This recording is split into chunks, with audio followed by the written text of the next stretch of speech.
Moi, j'ai souvent des interlocuteurs africains qui m'injurient, qui me critiquent ou qui me félicitent ou qui me donnent un scoop parce que j'ai oublié quelque chose. Moi, je trouve que la révolution d'Internet, c'est ce qui pouvait nous arriver de plus beau sur cette planète. Beaucoup de pays qui étaient sous la dictature, même la Birmanie, même le Congo-Brazzaville, même le Gabon de Bongo, ils sont obligés de faire en sorte que la liberté, que l'ère de la liberté existe. Alors, ça implique effectivement de communiquer autrement. Mais vous ne vendez pas aujourd'hui une cravate dans une boutique comme vous la vendiez il y a 30 ans.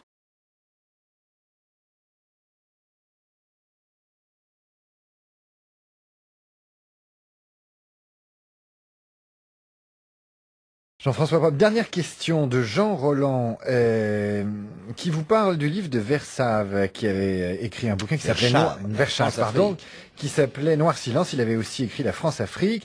Et il vous dit, dans ces livres-là, Versave vous reconnaît une influence dans la remise en place du président du Congo. Denis Sassou Nguesso. Exactement. Un type pas très recommandable, nous écrit Jean. Est-ce qu'il n'est pas temps de mettre sur la table toutes les vilainies de la France-Afrique? Et est-ce que vous n'avez pas un peu le sentiment d'y participer en étant consultant international avec un tropisme fort pour ces pays-là?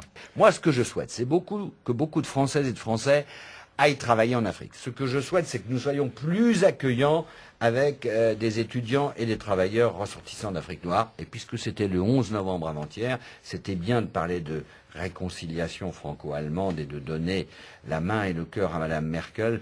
Mais je voudrais aussi que tout le monde se souvienne que dans la Première Guerre mondiale, comme dans la Seconde d'ailleurs, beaucoup d'Africains de cette France-Afrique qu'on vilipende tant sont morts contre Hitler, sont morts dans les tranchées à Verdun dans la Première Guerre mondiale, se sont battus pour la France.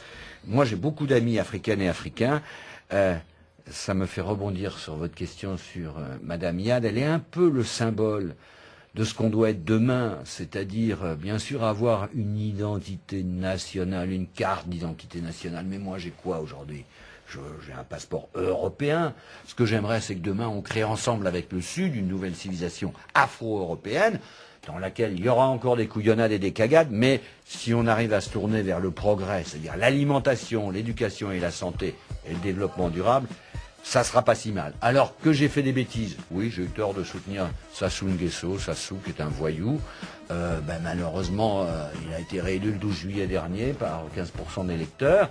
Je préférerais que ce soit des gens de meilleure qualité qui prennent la tête à Brazzaville, capitale de la France libre autrefois, de même que je n'étais pas favorable à ce que M.